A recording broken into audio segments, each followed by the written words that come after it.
Okay, नमस्कार। एक बार फिर से स्वागत है आपका। और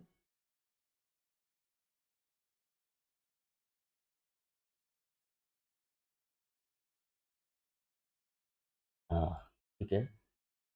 ओके, तो देखो, आज का जो टॉपिक है हमारा वो है genetic of prokaryotes and eukaryotic organelles. ठीक है ना? ये हमारा टॉपिक है। ये मेजर टॉपिक है, मतलब पूरी यूनिट है इसकी, आधा पार्ट यूनिट का। यूनिट नंबर 2 हमने स्टार्ट किया है ये, ठीक है ना? यूनिट नंबर 2 है ये, पेपर नंबर 2 का यूनिट नंबर 2, ठीक है? तो स्टार्ट करते हैं। तो यहाँ पर हम आज जो स्टडी करेंगे वो रहेगा हमारा फेज फिनोटाइप। ये जो फेज की जो स्ट्रक्चर है हम, या फेज का जो फिनोटाइप है वो हम इसलिए पढ़ रहे हैं क्योंकि हमें जीन मैपिंग करनी है। जीन की मैपिंग करने के लिए हम ये फेज फिनोटाइप जो है वो पढ़ रहे हैं, ठीक है? तो फेज क्या है, पहले तो ये बात समझते हैं हम कि फेज मतलब हम बात कर रहे हैं बैक्टीरियोफेज की, ठीक है? बैक्टीरियोफेज। अब बैक्टीरियोफेज को तो हम ऐसे देख नहीं सकते आंखों से, ठीक है? तो यहाँ पर जो फिनोटाइप होगा उसके आधार पर हम जेनेटिक रिकॉम्बिनेशन को समझने की कोशिश करेंगे, और उस जेनेटिक रिकॉम्बिनेशन के आधार पर हम जो है जीन की मैपिंग करेंगे। तो बेसिकली ये एक प्रकार का जीन मैपिंग सिस्टम है जो हम पढ़ने वाले हैं, ठीक है? यही हमारा genetic of prokaryotes and eukaryotic organelles होगा। यूकेरियोट्स के अंदर हम जेनेटिक पढ़ेंगे माइटोकॉन्ड्रिया की और साइटोप्लाज्म, सॉरी, क्लोरोप्लास्ट की, ठीक है? यहाँ पर हम प्रोकैरियोट्स के अंदर पढ़ेंगे इसका फेज का फिनोटाइप, और ये किस तरह से बैक्टीरिया के साथ जाकर वहाँ पर किस तरह से ये इंटीग्रेटेड होता है, ये सारी चीज़ हम पढ़ेंगे। यानी कि कुल मिलाकर हम बैक्टीरिया के जो है वो पढ़ने वाले हैं, बैक्टीरिया का जीनोटाइप, ठीक है? लेकिन वो हम किसके थ्रू पढ़ेंगे? फेज के थ्रू पढ़ेंगे, ठीक है?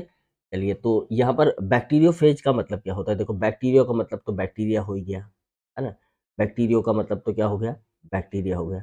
और फेज, फेज को ग्रीक में बोलते हैं फेजियन। क्या बोलते हैं ग्रीक में? फेजियन, ठीक है ना? फेजियन। फेजियन का मतलब होता है टू ईट, टू ईट। इसका मतलब है कि ऐसे वायरस, बैक्टीरियोफेज बेसिकली क्या होते हैं? वायरस होते हैं, ठीक है ना? वायरस है। तो ये जो वायरस होते हैं, ऐसे वायरस जो बैक्टीरिया को क्या करते हैं? इन्फेक्ट करते हैं और उसको खाते हैं, नष्ट करते हैं, उसे कहा जाता है बैक्टीरियोफेज। मतलब एक प्रकार के बैक्टीरिया के ईटर होते हैं, बैक्टीरिया ईटर बोल सकते हैं आप उनको, यानी कि बैक्टीरिया को खाने वाले, ठीक है? तो यहाँ हम लिख दें इसकी परिभाषा, virus, virus that infect bacteria. मतलब ऐसे वायरस जो बैक्टीरिया को क्या करते हैं? इन्फेक्ट करते हैं, क्या कहलाएंगे? बैक्टीरियोफेज कहलाएंगे, ठीक है? Virus that infect bacteria called bacteriophage, called bacteriophage. समझ में आ गई बात? तो उसे क्या कहेंगे हम? बैक्टीरियोफेज कहेंगे, ठीक है? अब देखो, जो बैक्टीरियोफेज होता है ना, इसको हम शॉर्ट में बोलते हैं फेज। शॉर्ट में, शॉर्ट शब्द इसका क्या है? फेज है, ठीक है ना? फेज, यह ध्यान रखना। मतलब हम जहाँ भी इस्तेमाल करेंगे इस शब्द का इस्तेमाल करेंगे, कौन से शब्द का? फेज शब्द का इस्तेमाल करेंगे, ठीक है? तो अगर हम बैक्टीरियोफेज की स्ट्रक्चर को देखें यहाँ पर, तो ये इस तरह का स्ट्रक्चर होता है इसका। देखो यहाँ पर, ये इस तरह का स्ट्रक्चर होता है बैक्टीरियोफेज का, ठीक है? यहाँ पर एक प्लेट होती है, और यहाँ से इसके टेल फाइबर ऐसे निकले हुए होते हैं, ठीक है? ये आपने देखा होगा, इसका डायग्राम बनाया भी होगा बैक्टीरियोफेज का, है ना? क्वेश्चन भी आ जाता है बैक्टीरियोफेज का, फेज का फिनोटाइप बताइए, तो ध्यान रखना। यहाँ पर इसका होता है न्यूक्लिक एसिड या न्यूक्लियर मटेरियल, और ये जो न्यूक्लियर मटेरियल होता है ये इसके अंदर होता है, इस कैप्सिड के अंदर होता है। तो ये तो कहलाता है कैप्सिड, को तो हम क्या बोलेंगे? इसको बोलेंगे हम कैप्सिड, ठीक है? ये होता है इसका न्यूक्लियर मटेरियल, कुछ भी हो सकता है ये, फिलहाल यहाँ पर हम डीएनए लिख देते हैं, ठीक है? इसके आसपास जो होता है यहाँ पर, ये इसका पोलर होता है, ठीक है? और यहाँ पर भी एक प्लेट होती है स्पेसिफिक, यहाँ पर ये प्लेट होती है, बेस प्लेट जिसको बोलते हैं। यहाँ पर एक स्ट्रक्चर होती है जो बैक्टीरिया के अंदर ट्रांसफर करती है न्यूक्लिक एसिड को, ठीक है? इस तरह से। तो ये होगी आपकी बेस प्लेट, इसको बोलेंगे बेस प्लेट। ये होंगे टेल फाइबर, टेल फाइबर, ठीक है?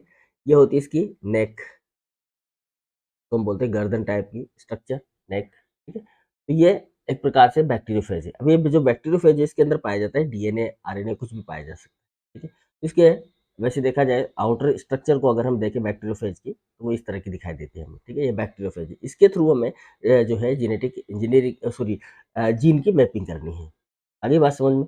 चलिए, तो बैक्टीरियोफेज के पास में क्या होता है? बैक्टीरियोफाइज के पास में होता है एक आउटर प्रोटीन हल, ठीक है ना। आउटर प्रोटीन हल ये होता है इसका। ये बाहर का जो पार्ट है ये सारा का सारा एक प्रोटीन का बना हुआ पार्ट है। केवल इसका न्यूक्लियर मटेरियल ही जो होता है वो बैक्टीरिया के अंदर ट्रांसफर होता है। ये बैक्टीरिया के ऊपर बैठ जाता है, इस तरह से बैक्टीरिया होता है, और उस बैक्टीरियल सेल के ऊपर ये इस तरह से अटैच होता है अपने टेल फाइबर के थ्रू।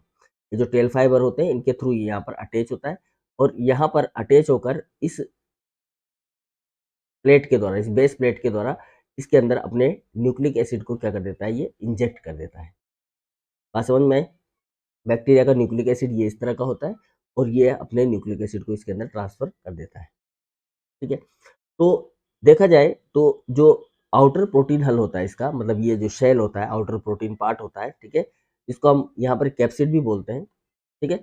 इस कैप्सिड के अंदर या इस प्रोटीन हल के अंदर इसका जो जेनेटिक मटेरियल होता है वो डला हुआ होता है, मतलब इसी के अंदर पड़ा हुआ है। तो यहाँ हम लिख देते हैं इस बात को, एनक्लोजिंग। ये जो प्रोटीन हल होता है ये एनक्लोजिंग करके रखता है किसको, जेनेटिक मटेरियल को, जेनेटिक मटेरियल। अब ये जो जेनेटिक मटेरियल होता है वायरस का वो क्या क्या होता है, तो देखो ये जो जेनेटिक मटेरियल होता है इस वायरस के अंदर ये हो सकता है आपका सिंगल स्ट्रैंडेड आरएनए हो सकता है ये, ठीक है ना।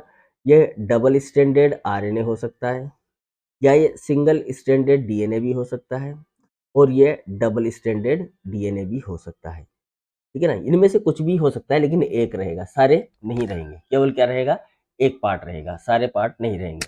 मतलब या तो सिंगल स्ट्रैंडेड डीएनए पाया जाएगा इसके अंदर, या फिर डबल स्ट्रैंडेड डीएनए पाया जाएगा, या फिर सिंगल स्ट्रैंडेड डीएनए आरएनए, या फिर डबल स्ट्रैंडेड आरएनए पाया जाएगा। बात समझ में आ गई, ठीक है। ये जो जेनेटिक मटेरियल होता है बेसिकली इसका ये 5 से 500 केबी का होता है। 5 से 500 केबी का इसके अंदर प्रेजेंट होता है। 5 से 500 केबी लॉन्ग डीएनए जो है, डीएनए हो आरएनए हो, यहाँ से लेकर यहाँ तक का पाया जाता है, ठीक है।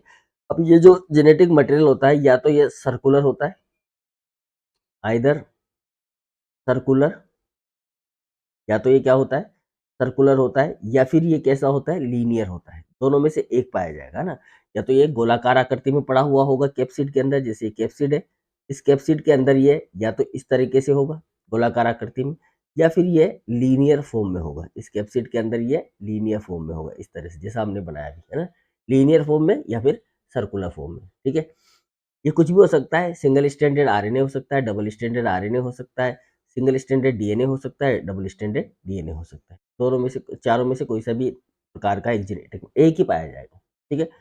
ये जो फेज होते हैं इनकी साइज की अगर हम बात करें तो ये क्या होते हैं, देखो इनका जो साइज होता है वो 20 से लेकर, मतलब कि 20 से लेकर 20 टू 200 एनएम का साइज होता है इनका।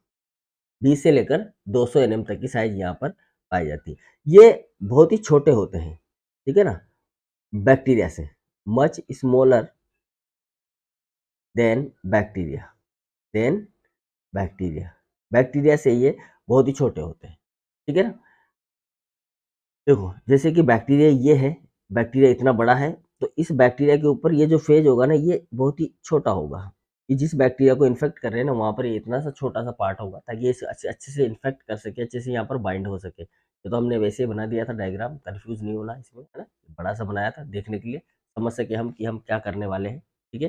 बात समझ में आ गई आपको। तो ये बैक्टीरियोफेज होता है, ठीक है। अब क्या है कि हमारे पास दो तरह के बैक्टीरियोफेज, ध्यान से समझना बात को, ठीक है।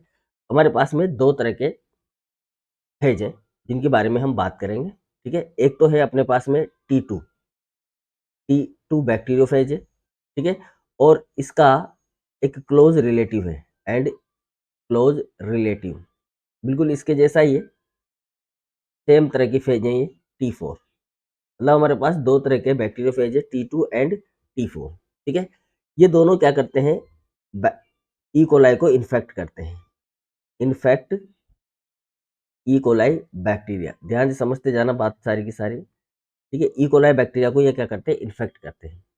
ठीक है, तो इनके अंदर अगर हम देखेंगे तो इनके अंदर जो हेड होता है, इनकी बात करते हैं। अभी तो हमने जनरल सामान्य बात की थी इसकी, वायरस की, कि ये इस तरह का जो है बैक्टीरियोफेज होता है, वायरस होता है। ठीक है, ये T2 और T4 की बात करें तो इसका जो प्रोटीन हेड होता है, प्रोटीन हेड, वो प्रोटीन हेड होता है इसका अप्रोक्सीमेटली 0.1 म्यू का।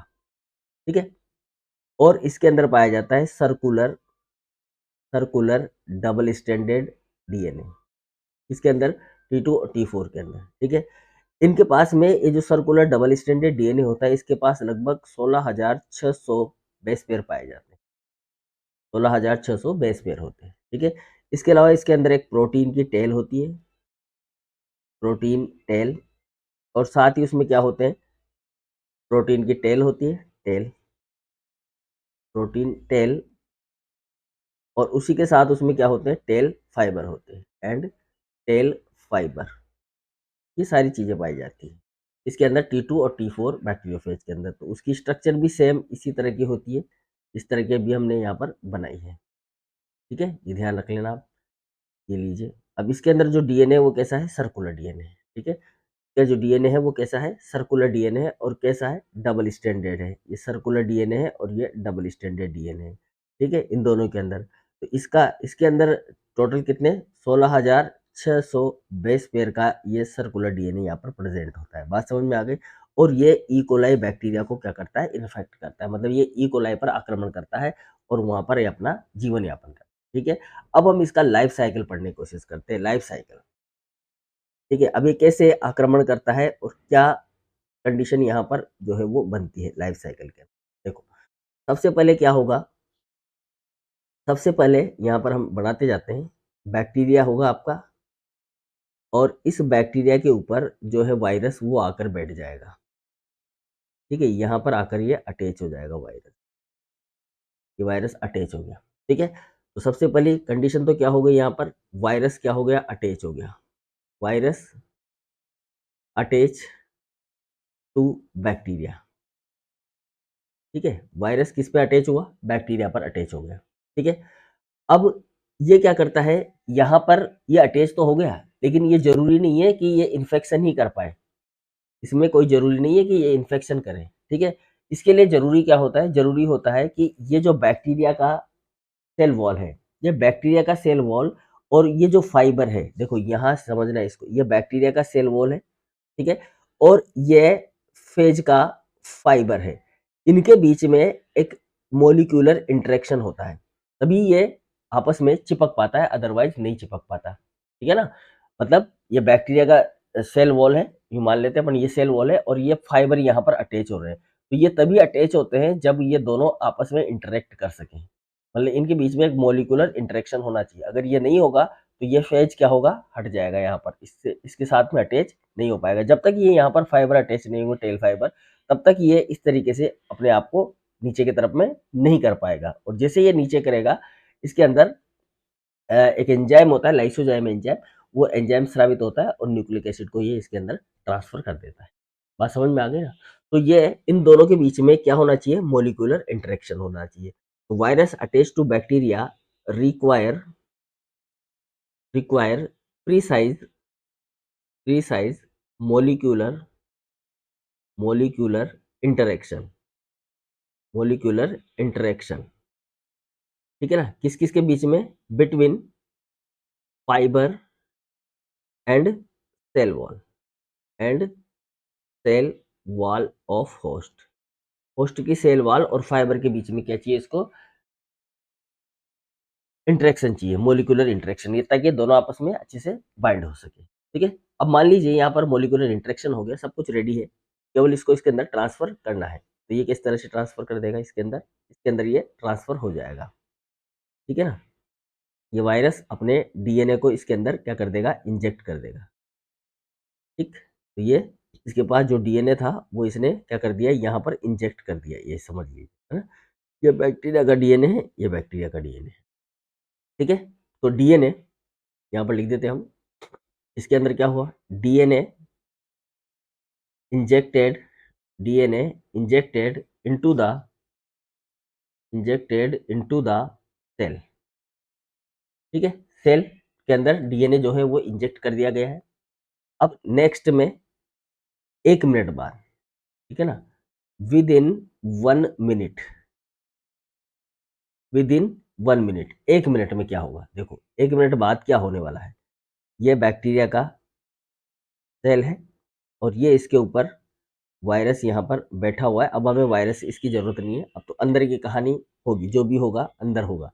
तो 1 मिनट बाद ये क्या करता है, ये जो वायरल डीएनए होता है, ये ये वायरल डीएनए है, ये यहाँ पर ट्रांसलेशन करना शुरू कर देता है, ठीक है। मतलब ये पहले तो ट्रांसक्रिप्शन करेगा और फिर ट्रांसक्रिप्शन करने के बाद में ट्रांसलेशन के थ्रू क्या बना लेगा, प्रोटीन बना लेगा 1 मिनट के अंदर। जैसे ही इसने इंजेक्ट किया इसके अंदर, ये पूरा 25-30 मिनट का साइकिल है। तो ये साइकिल हमें इसी तरह से याद करना है, लाइफ साइकिल, ध्यान रखना जो मैं बता रहा हूँ। सबसे पहले क्या हुआ, सबसे पहले जो बैक्टीरिया है उसके ऊपर वायरस आकर अटैच हुआ, ठीक है।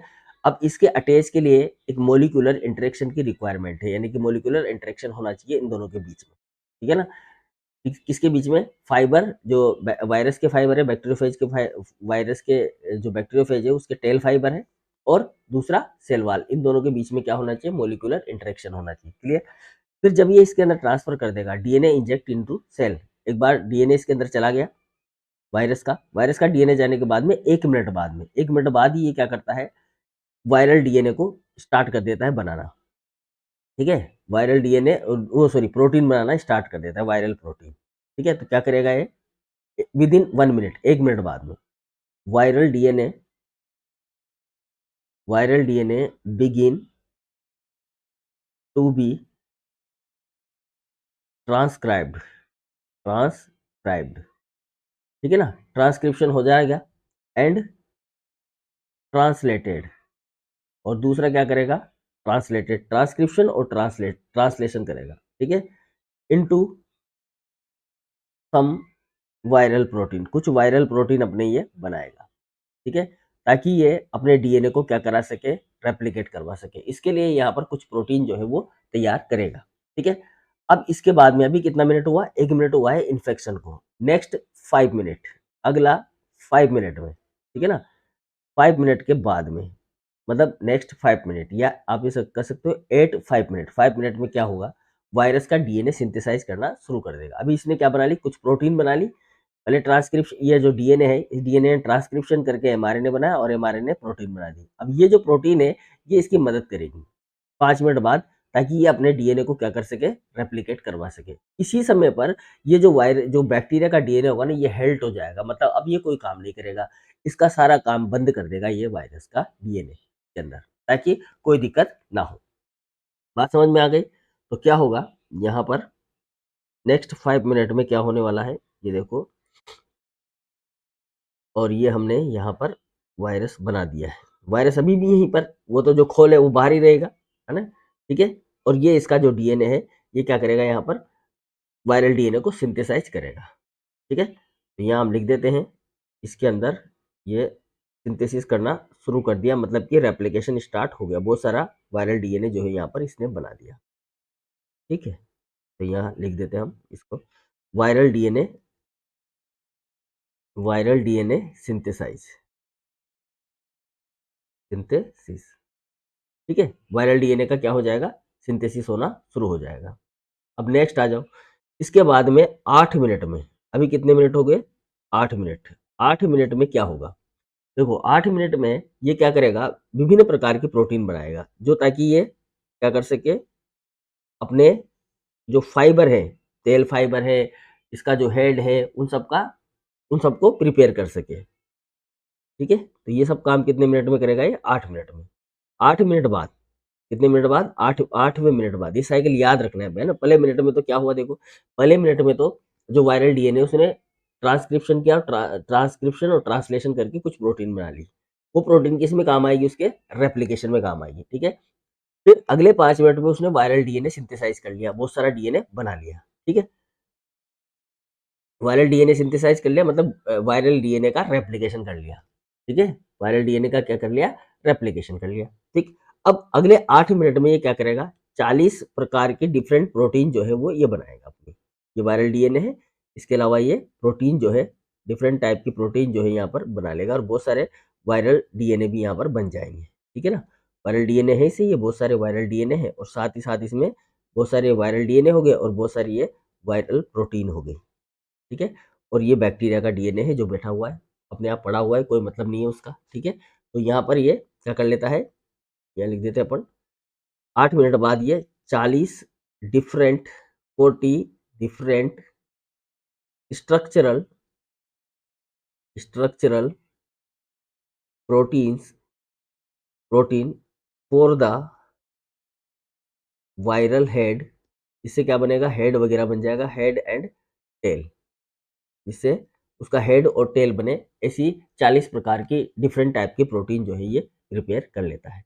ठीक है, नेक्स्ट 30 मिनट में, अगले 30 मिनट में क्या करेगा, देखो नेक्स्ट 30 मिनट आएगा इसका, अभी 8 मिनट हुए हैं, 30 मिनट में ये जितना भी ये प्रोटीन बनाई इसने डिफरेंट टाइप की, उसको असेंबल कर लेगा। ठीक है ना, असेंबलिंग कर लेगा, न्यू फेज में ये असेंबल हो जाएगा। तो ये जो बैक्टीरिया फेज होगा, ये जो बैक्टीरिया होगा, इस बैक्टीरिया के अंदर हमें बहुत सारे फेज जो है वो असेंबल्ड इसके अंदर नजर आएंगे। मतलब ये इस तरीके से अपने होल जो है वो बना लेगा बहुत सारे, मतलब ये असेंबली कर लेगा अपने हेड की, टेल की और कॉलर की। ठीक है ना, तो कॉलर है, हेड है, टेल है, इनकी क्या कर लेगा, ये असेंबली कर लेगा इस तरह से बहुत सारे। तो यहाँ पर क्या हो जाएगा, assemble of new phase particle, new particle. ठीक है ना, न्यू पार्टिकल में ये क्या हो जाएगा, असेंबल हो जाएगा। तो ये बात हुई कितनी मिनट में, 13 मिनट में। अब इसके बाद में 25 मिनट लगेंगे इसको। ठीक है, इसको कितने मिनट लगेंगे, 25 मिनट बाद में। 25 मिनट बाद क्या होगा, ये तो 30 मिनट के बाद की बात हो गई। अब अगले 25 मिनट में ये इसको फाड़ देगा।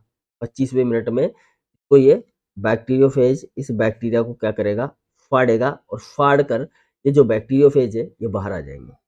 ये इस तरीके से अगले 25वें मिनट में ये बैक्टीरियोफेज इसमें इसको फाड़ कर बाहर की तरफ में आना शुरू हो जाएंगे और पास वाला जो भी बैक्टीरिया होगा उसको दोबारा से इन्फेक्ट कर देंगे। मतलब कि टोटल कुल मिलाकर कितना समय लगा, आधा घंटा लगा इसको कंप्लीटली अपना लाइफ साइकिल चलाने में। ठीक है ना, बात समझ में आ गई। तो क्या हुआ यहाँ पर लास्ट 25 मिनट में, वायरल इसके पास में लाइसोजाइम एंजाइम होता है, viral lysozyme destroy the destroy destroy the bacterial cell wall. 25वें मिनट में ये lysozyme enzyme bacterial cell wall को क्या करेगा, डिस्ट्रॉय कर देगा।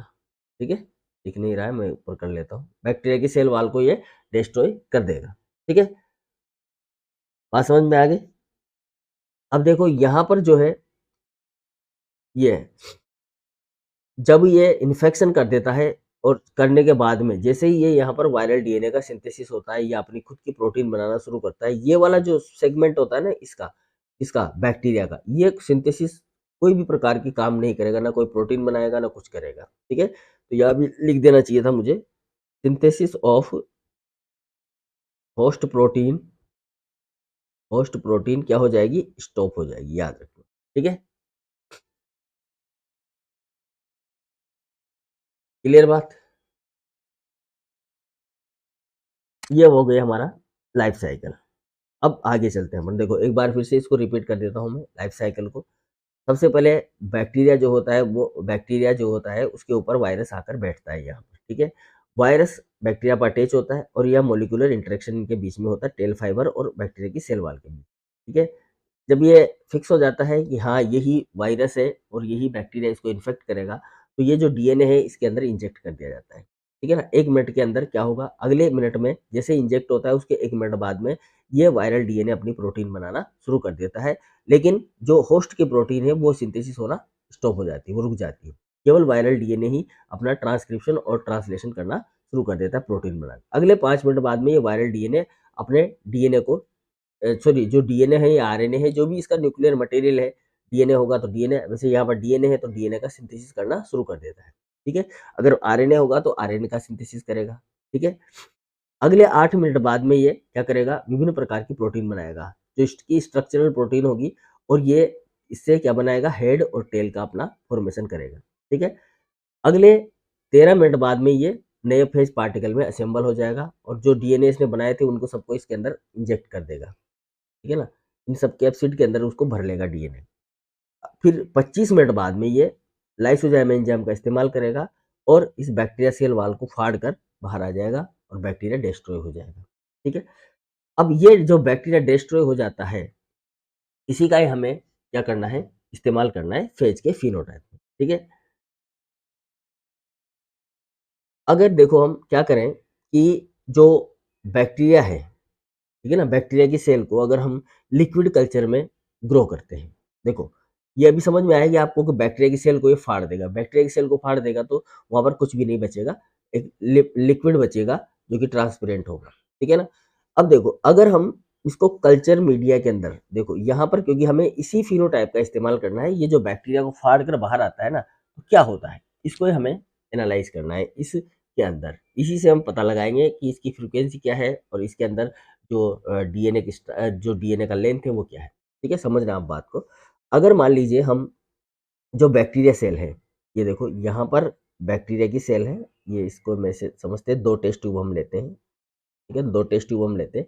एक के अंदर हमने क्या भर दिया, बैक्टीरिया, और बैक्टीरिया के साथ साथ हमने क्या डाल दिया, यहाँ पर वायरस भी डाल दिया। बैक्टीरिया के साथ साथ हमने वायरस डाल दिया। ठीक है, तो वायरस डाल दिया तो ये एक टर्बिडिटी शो करता है।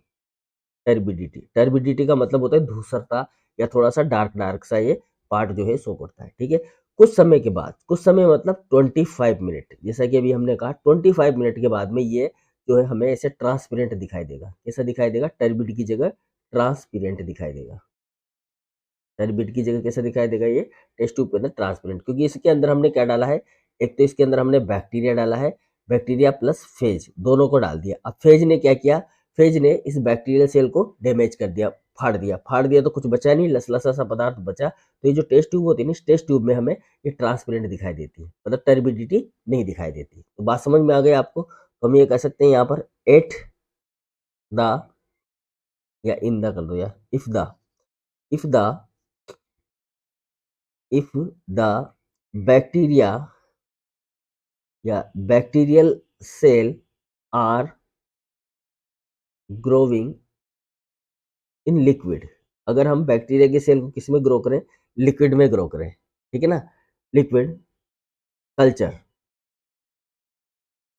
It turn it turn into transparent. तो क्या हो जाएगा, ये ट्रांसपेरेंट हो जाएगा अगर हम बैक्टीरिया की सेल को ग्रो करें लिक्विड मीडियम में। ठीक है ना, लिक्विड मीडियम में।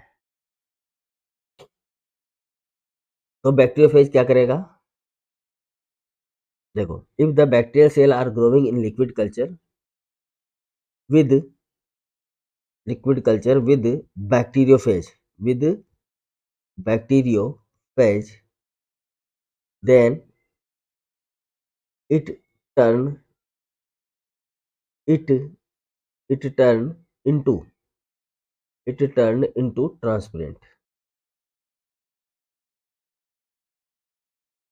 it turn into क्लियर या ट्रांसपेरेंट लिख सकते हैं, क्लियर या ट्रांसपेरेंट।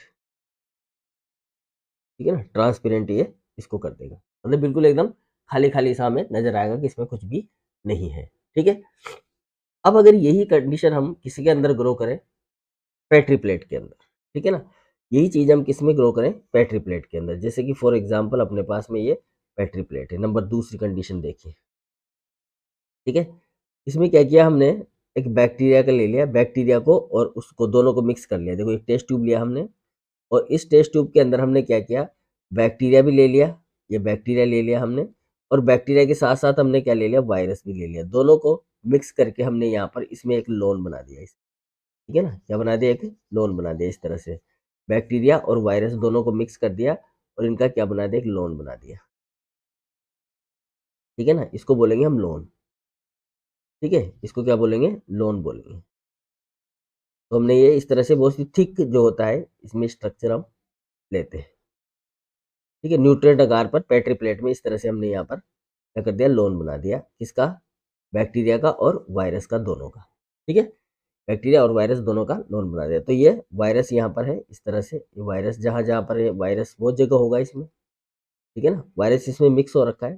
तो ये जो वायरस होगा ना, ये यहाँ पर स्पेसिफिक फिनोटाइप क्रिएट करेगा। क्या क्रिएट करेगा ये वायरस यहाँ जहाँ जहाँ पर ये है स्ट्रक्चर इसका, वहाँ वहाँ पर ये क्या करेगा, इसको नष्ट करना शुरू कर देगा।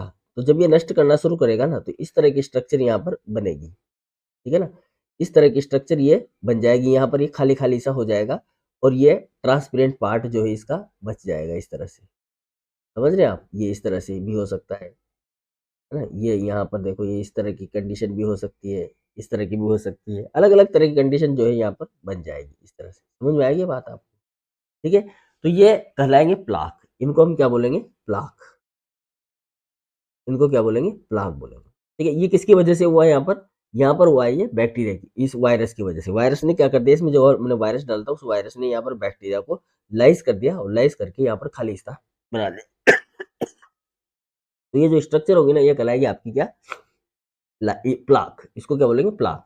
अब इस प्लाक के आधार पर ही हम जो है बैक्टीरियोफेज का जीनोटाइप जो है, ओ सॉरी, बैक्टीरियोफेज का जो जीनोम है उसकी मैपिंग करेंगे, ठीक है। तो मैं यहाँ लिख देता हूँ, if bacterial cell grow in lawn with bacteriophage, with bacteriophage, ठीक है।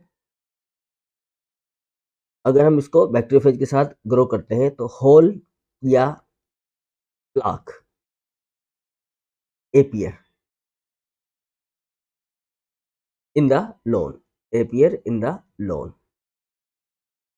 ठीक है ना, ये लोन है, ये लोन है, तो लोन बोलते हैं। और ये जो स्ट्रक्चर दिख रही है हमें, इनको हम बोलते हैं प्लाक, ठीक है। और ये न्यूट्रिएंट अगार है, न्यूट्रिएंट अगार की प्लेट है ये। इस प्लेट के ऊपर हमने क्या किया, बैक्टीरिया की सेल को ग्रो किया और उसके साथ ही बैक्टीरियोफेज इसके अंदर मिला दिया, बैक्टीरियोफेज मिला दिया, बैक्टीरियोफेज इसके साथ है। तो बैक्टीरियोफेज क्या करेगा, इस बैक्टीरिया को जहां जहां पर बैक्टीरिया वहां वहां पर खाना शुरू करेगा। तो खाना शुरू करेगा तो कुछ समय बाद ही हमें यहाँ पर क्या दिखाई देंगे, प्लाक दिखाई देंगे। 24 घंटे बाद जब हम वापस दोबारा देखने जाएंगे इसको, तो हर आधे घंटे में एक बैक्टीरिया दूसरी सेल को, जैसे मान लो एक बैक्टीरिया था, एक बैक्टीरिया के अंदर आपने ये वायरस ट्रांसफर हो गया, तो अगले 25 मिनट में ये बहुत सारे फेज पार्टिकल बना लेगा। वो सारे फेज पार्टिकल पास में स्थित जो भी बैक्टीरिया होगा उसको इन्फेक्ट करेगा, इन्फेक्ट करेगा तो वहां पर धीरे धीरे धीरे धीरे धीरे धीरे धीरे करके ये इस तरह की स्ट्रक्चर जो है वो प्रिपेयर हो जाएगी। इस तरह के खाली खाली से जब भी हमें जो है नजर आएंगे, इनको बोलेंगे हम प्लाक। बात समझ में आ गई, तो ये प्लाक यहाँ पर एपियर होंगे। अब ऐसा क्यों कर रहा है बैक्टीरिया, बैक्टीरिया ऐसा किस वजह से कर रहा है, क्या कारण है यहाँ पर बैक्टीरिया का, ठीक है। तो देखो, अब यहाँ पर ये तो बात हुई किसकी, हमारे लाइफ साइकिल की। और यह बात हुई हमारी इसकी, लोन बना दिया हमने, लोन बनाकर बैक्टीरियोफेज को इसके ऊपर डाल दिया, ठीक है। तो ये जो है यहाँ पर प्लाक जो बन रहे हैं, ये प्लाक किस वजह से बने, ठीक है, ये प्लाक किस तरह से बने, क्या कारण है यहाँ पर प्लाक बनने का। तो इसके लिए हमारे पास में एक एग्जाम्पल है, उसके आधार पर हम यहाँ पर बात करेंगे, ठीक है। तो ये हम करेंगे नेक्स्ट वीडियो में, तब तक के लिए good bye, thank you very much, ठीक है। इसी का दूसरा पार्ट हम ये भी आगे बढ़ाएंगे, काफ़ी लंबा चौड़ा है। तो पहले ये चीज़ हम समझ ले, हमें ये याद हो जाए कि बैक्टीरियोफेज का जो है लाइफ साइकिल क्या है, वो समझ में आ गया। प्लाक कैसे बन रहे हैं ये मैंने आपको बता दिया। अब आगे हम पढ़ेंगे न्यू फिनोटाइप्स, है ना। अभी हमने क्या पढ़ा था, फेज का फिनोटाइप, कि फेज का फिनोटाइप ये इस तरह का होता है। फेज फिनोटाइप में इस तरह के प्लाक जो है वो बनते हैं, ठीक है ना। फेज फिनोटाइप में इस तरह की स्ट्रक्चर होती है, बैक्टीरिया वायरस जो होता है वो इस तरह से, बैक्टीरियोफेज जो होता है वो बैक्टीरिया को इस तरह से डिलीट करता है 25 मिनट में। और अगर आप लिक्विड मीडियम में बैक्टीरिया के साथ में फेज को ग्रो करते हैं तो इस तरह से ट्रांसपेरेंट स्ट्रक्चर मिलती है हमें। और अगर हम सॉलिड मीडिया के अंदर इसको ग्रो करते हैं तो हमें क्या होता है, इस तरह के प्लाक मिलते हैं, ठीक है। आगे हम नेक्स्ट वीडियो के अंदर बात करेंगे इसी का सेकंड पार्ट, न्यू फिनोटाइप्स की, ठीक है। तब तक